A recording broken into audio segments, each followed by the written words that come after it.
పరిపూర్ణముగా అంకితము చేయుట లేదా సమర్పించుకొనుటనే వాక్య భాగాన్ని మనము తెలియజేసుకుంటున్నాం. దేవుల్లో వాక్యం ఏంటంటే పిల్లల రోమీలు రాసిన పత్రికలో 12వ అధ్యాయము మొదటి 2 వచనాల్లో మనము ఆలోచన చేసినట్లయితే వాక్య భాగంలో ఈ రీతిగా ఉన్నదన్నమాట. పరిశుద్ధములో దేవునికి అనుకూలమైనదట. మనం ఎన్ని విధాలుగా మనం జీవించిన, ఎన్ని విధాలుగా దేవుడి సన్నిధికి వచ్చిన, రకరకాల కోరికలు ఉండినా, వారికి మనం సమర్పించిన, కానుకలు ఇచ్చినా, ఏది ఇచ్చినా ఆ సమర్పణ సరైనది కాదని దైవవాక్యము స్పష్టంగా తెలియచేయుచున్నదన్నమాట. పరిశుద్ధము అనుకూలమైనదట. నీలో పరిశుద్ధత అనుకూలమైనది. నువ్వు ఆ పరిశుద్ధముగా దేవునికి సమర్పిస్తున్నావా లేదా నీ జీవితాన్ని ఒక్కసారి ఆలోచన చేసుకోవాలి. మన జీవితాన్ని పరిశుద్ధముగా సమర్పించాలని ప్రభు యొక్క వాక్యము. అది సజీవ యాగముగా మీ శరీరములను ఆయనకు సమర్పించుకోవాలి. మనం సజీవంగా ఉండినప్పుడే మన శరీరాన్ని ఆయనకి సమర్పించుకోవాలంట. అంటే శరీరము సమర్పించుకోవడం అంటే దానికి అర్థము మనలో ఉన్న కోరికలన్నీ కూడా చంపుకోవడం. ఈ లోక ఆశలన్నీ కూడా చంపుకొని దేవునిలో ఉండుటకు, దేవుని పరిశుద్ధత పొందుటకు, దేవుడితో మాట్లాడడానికి, దేవుడితో నడవడానికి, ఇవన్నీ కూడా ఈ శరీర ఆశలను విడిచిపెడితేనే కానీ దేవుడు నీతో మాట్లాడలేడు, నాతో మాట్లాడలేడు. శరీర ఆశలన్నీ విడిచిపెడితేనే కానీ ఆయన చూడలేము, ఆయన మాట వినలేము. దేవుడికి మహిమ కలుగును గాక. కాబట్టి మన శరీర కోరికలను విడిచిపెట్టి ఆత్మీయంగా మన శరీరాన్ని దేవునికి సజీవ యాగముగా మనము సమర్పించాలంటండి. దేవునికి స్తోత్రం, హల్లెలూయా. ప్రియమైన సహోదరి సహోదరుడా, ఈ ఉదయకాల సమయంలో దేవునికి నీ యొక్క శరీరాన్ని, ఈ లోక మాలిన్యాన్ని విడిచిపెట్టి నీవు ఆయనకి నీ జీవితాన్ని సమర్పించుకున్నట్లయితే వారు పరిశుద్ధాత్మ దేవుడు నీ దగ్గరికి వచ్చి నీకు ఏది కావలసిన ఆయన ఇవ్వడానికి వారు సిద్ధంగా ఉన్నారన్నమాట. నువ్వు సిద్ధపడుతున్నావా? నువ్వు సిద్ధంగా ఉన్నావా? అది మనం ఆలోచన చేసుకోవాలి. ఇక్కడ దేవుని యొక్క వాక్యం అంటుంది, ఇట్టి సేవ యుక్తమైనది. అంటే ఇటు సమర్పణ, ఇటు సమర్పణ కలిగిన జీవితము. ఈ జీవితము నువ్వు ఏ రీతిగా ఆశిస్తున్నావో దేవుడు నీ మీద ఆశ పెట్టుకుంటున్నాడు. కోరిక, ఆ ఆశలను నువ్వు నెరవేర్చినట్లు మీ తల్లిదండ్రులు మీ మీద ఒక ఆశ పెట్టుకుంటారు. అమ్మాయి కానీ, అమ్మాయి మీద కానీ, అబ్బాయి మీద కానీ. అమ్మాయి బాగా చదువుకోవాలా, ఏ విధమైన తప్పు చేయకూడదు, మాకు ఏ విధమైన చెడ్డ పేరు తీసుకొని రాకూడదు. అయితే ఎలా ఉండాలంటే మరి ఇటు దేవునికి, ఇటు మాకు, కుటుంబానికి, కుటుంబస్తులకు కూడా చక్కగా జీవించాలని వారు అనుకుంటారు. కానీ తల్లిదండ్రులు అనుకున్నట్లు ఏది కూడా జరగదు. అనుకున్నట్లయితే జరుగుతుంది. ఎప్పుడు దేవుళ్ళో పరిశుద్ధాత్మ దేవుడిని అడిగినప్పుడు, పరిశుద్ధాత్మ దేవుడి దగ్గర నీ యొక్క మనవిని విన్నవించినప్పుడు, నా బిడ్డ ఎలా జీవించాలి, మా అమ్మాయి ఎలా జీవించాలి, మా అబ్బాయి ఎలా జీవించాలి అని నీ యొక్క విధి విధానాన్ని ఆయనకి సమర్పించినట్లు నువ్వు చేసినట్లయితే దేవుడు తప్పకుండా నేను ఆశీర్వాదిస్తాడు. దేవుడి స్తోత్రం, హల్లెలూయా. మరి నువ్వు అట్టి యాగము, సజీవ యాగం, యుద్ధమైనది. నువ్వు చేస్తూ ఉంటున్నావా? ఒకసారి నువ్వు ఆలోచించేయండి. దేవుని యొక్క వాక్యాన్ని ఒకసారి పరిశీలించండి. మీరు ఎలా ఉంటున్నారనేది, మనం ఎలా ఉంటున్నాం, మన జీవితాలు ఎలా ఉంటున్నాయి అనేది ఆయన సమర్పిస్తున్నావా లేదా? లేదంటే వట్టిన వచ్చి ఏదో మరి ప్రార్థన చేసుకుని ఆలోకించు మనం వెళ్ళిపోతున్నావా? లేదా మన శరీరాన్ని, మన ఆత్మను ఆయనకు సజీవంగా సమర్పిస్తున్నావా లేదా అనేది మనకు మనమే మరి ఆలోచన చేసుకొని ముందుకు మనము సాగిపోవాలి. 2వ వచనాన్ని ఒకసారి చదవండి. మీరు ఈ లోక మర్యాదను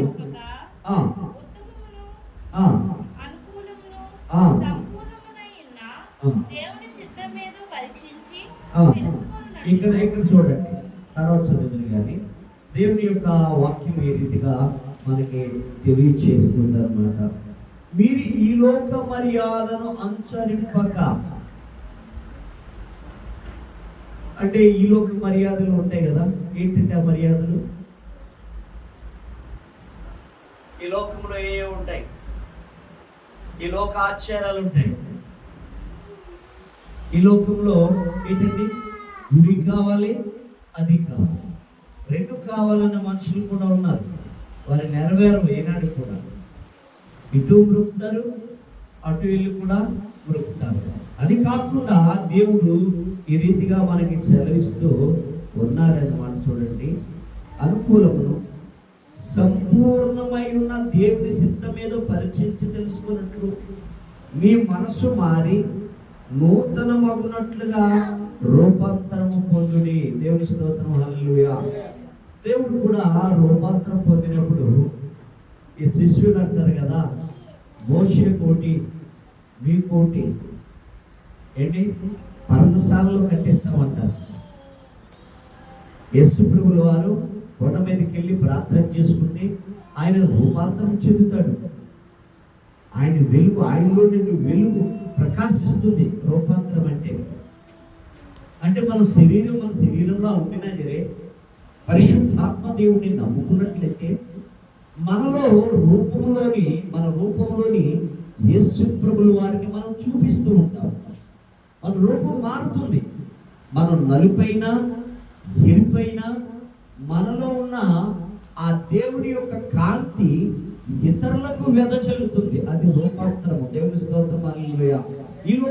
ఈ లోకాన్ని విడిచిపెట్టి దేవుని యొక్క వాక్యంలో మనము రూపాంతరం చెందారట.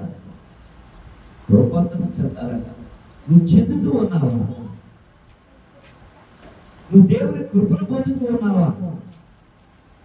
దేవుని రూపము నీలో ఉందా? దేవుని వాక్యాన్ని నువ్వు అనుసరిస్తూ ఉంటున్నావా? దేవుని వాక్యంలో నడుచుకుంటున్నావా? దేవుని వాక్యము చెప్పినట్టు నువ్వు చేస్తూ ఉంటున్నావా? దేవుని వాక్యము నీలోనే ఉంటే, దేవుని వాక్యము నీలో నుండి వెదజల్లితే నువ్వు రూపాంతరం చెందినట్లు, ఈ లోక మాలిన్యమును నీవు అంటకుండా చూసుకున్నట్లు, ఈ లోక మర్యాదలను నువ్వు విడిచిపెట్టినట్లు, దేవుని మర్యాద చెప్పిన, దేవుని మాట చెప్పిన, దేవుని ఏ రీతిగా నడుచుకోమన్నాడో ఆ రీతిగా నడవడం వలన నీవు రూపాంతరం చెందుతావు. దేవుని స్తోత్రం, హల్లెలూయా. ఉందా నీలో రూపాంతరం చెందుతూ ఉన్నావా? ఒకసారి ఆలోచించేయండి. రూపాంతరం చెందుతూ ఉన్నావా? ఒకసారి ఆలోచించేయండి. షడ్రక్, మేషక్, అబేద్నెగోల్ని మండుచున్న అగ్నిలో వేసిన వెంటనే వారి రూపం మారిపోయింది. ఏమిటి మారిందా? వారి రూపం మారిపోయింది. ఆ మంటలో కూడా, ఆ వెలుగులో కూడా తెల్లగా కనిపిస్తున్నారు. దేవుని స్తోత్రం, హల్లెలూయా. వారితో కూడా ఒక తెల్లని మహానుభావుడు దేవుడు వారితో కూడా తెలియడం ఇతరులు చూస్తూనే ఉన్నారనమాట. వారు అందులో రూపాంతరం పొందారు. అగ్ని కూడా వారికి ఏమి కూడా చేయలేదు. అగ్ని ఏం చేయలేదు. ఒక ఇంటి కూడా వారిని కాలలేదు. వారు రూపాంతరం చెందారు. పరిశుద్ధాత్మ దేవుడు వారితో నడిచాడు, వారిని నడిపించాడు. వారు హల్లెలూయా స్తుతి గీతాలు పాడుచు ఆ అగ్నిగుండంలో తిరుగుతూ ఉంటుంటే పైనుండి చూస్తూ ఉన్న వారందరూ కూడా వారి రూపాలను చూసి ఆశ్చర్యపోయారు. వారితో పాటు మరొకరు కళ్ళనే రూపాన్ని చెంది జీవిస్తూ ఉన్నారు, వారిని నడిపిస్తూ ఉన్నారు అని వారందరూ కూడా తెలియజేస్తున్నారు. దేవుడికి స్తోత్రం, హల్లెలూయా. రూపాంతరం ఒకసారి ఆలోచన చేయండి. మనము కూడా రూపాంతరం చెందాలి, మనము కూడా మారిపోవాలి, మన పరిస్థితులు మారిపోవాలి, మన శరీర ఆశలు విడిచిపెట్టాలి, ఈ లోక మాలిన్యాన్ని మనం విడిచిపెట్టాలి, ఈ లోక ఆశలు విడిచిపెట్టాలి. ఇవన్నీ విడిచిపెట్టినట్లయితే ఇక్కడ అంటున్నాడు, నూతన అగుటు వలన మనము క్రొత్తగా అగుటు వలన. అది కొత్తగా ఉండడం. మనం ఏం చేస్తాం చెప్పనండి, జనవరి 1కి ఆ రోజు కొత్త బట్టలు ధరిస్తాము, కొత్తగా ఉంటాము.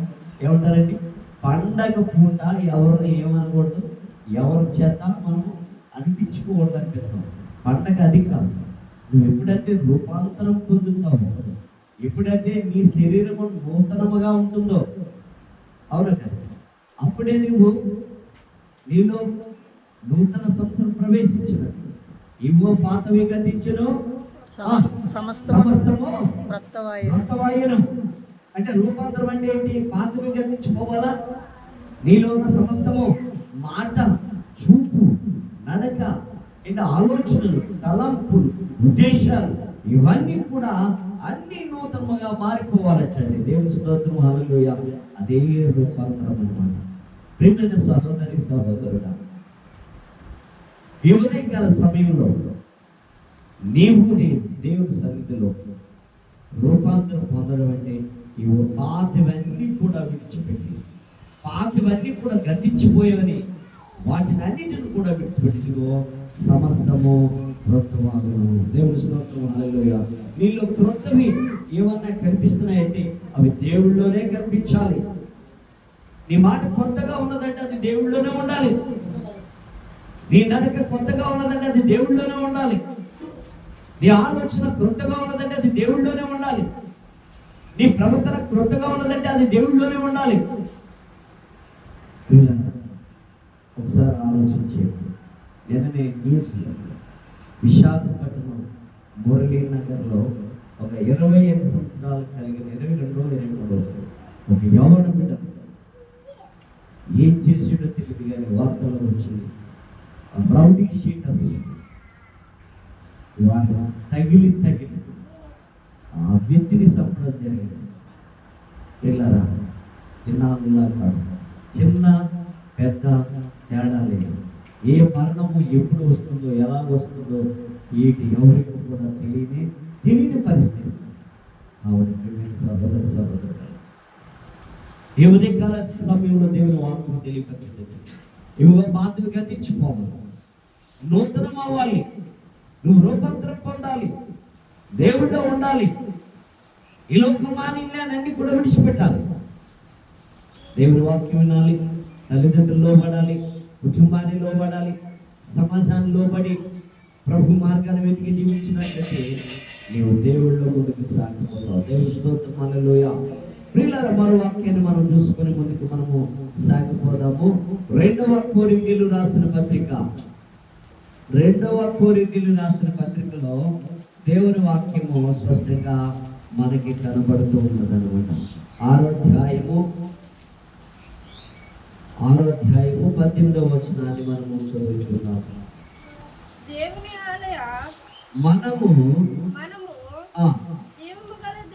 మనము జీవము గల దేవుని ఆలయం ఉన్నాము, అందుకు దేవుడిలాగు సెలవిచ్చుచున్నాడు. నేను వారిలో నివసించి సంచరించును, నేను వారి దేవుడిని ఉందును, వారు నా ప్రజలైందురు. కావున మీరు వారి మధ్య నుండి బయలు వెడలి ప్రత్యేకముగా ఉండండి. దేవుని స్తోత్రం, హల్లెలూయా. ఏమన్నాడండి? నేను, చెప్పండి, నేను వారి దేవుడు. ఇక్కడే ఉన్నాడు దేవుని యొక్క వాక్యం. దేవుని యొక్క వాక్యం ఏంటంటే మనం జీవము గల దేవుని ఆలయమే ఉన్నాము. మనం ఎవరు అండి? చెప్పండి, మనం ఎవరు? జీవము గల దేవుని ఆలయమై ఉన్నాము. మనం జీవము గల దేవుని ఆలయమై ఉన్నాము. దేవుడు మనలో సంచరిస్తున్నాడు. పరిశుద్ధాత్మ దేవుడు మన హృదయంలో జీవిస్తూ ఉంటున్నాడు. మనము ఆయన ఆలయమై ఉన్నాము కాబట్టి పరిశుద్ధాత్మ దేవుడు మనలో సంచరిస్తున్నాడు. కాబట్టి మనం ఏ రీతిగా ఉండాలి? మనం పరిశుద్ధంగా ఉండాలి. పరిశుద్ధాత్మ దేవుడికి మనం ఆలయం ఉన్నాము. పరిశుద్ధాత్మ దేవుడు మనలో సంచరిస్తూ ఉన్నాడు. నేను వారిలో నివసించి సంచరిస్తున్నట్టున్నాడు. ఇంకోటి మాట ఏంటంటే, కావున మీరు వారి మధ్య నుండి ప్రత్యేకముగా ఉండాలంట. దేవుని స్తోత్రం. మన ప్రత్యేకమైన జీవితాన్ని కనపరచాలి. మన ప్రత్యేకంగా వారిలో మనం కనిపించాలి. చాలా మంది అంటారు కదా, ఏదైనా భోజనాలు ఏర్పాటు చేసినప్పుడు ఏ భోజనమైనా ఒకటే, వాళ్ళు పిలిచేరు మనం తింటున్నాం, వారు పిలిచేరు మనం ఉంటున్నాం అని మనం ఏం చేస్తామండి? తినేస్తాం. అది కాదు, మనం ప్రత్యేకించబడాలి. ఆ పూట ఒకవేళ లేకపోతే మనం ఉండలేమండి. మనం ఉండగలము, ఆ పూట ఉండగలము. ఆ భోజనం తినలేకపోయినా మనం ఉండగలం. వారిలో నుండి మనము ప్రత్యేకింపబడాలి. మనం దేవుని బిడ్డలము, మనం దేవుని కుమారులము, మనం దేవుని కుమార్తెలము. మనం ప్రత్యేకించబడి మనం ఉండాలి. ఏం చేస్తారు వీళ్ళు? ప్రత్యేకించబడ్డారు. ఎవరు చెప్తారా?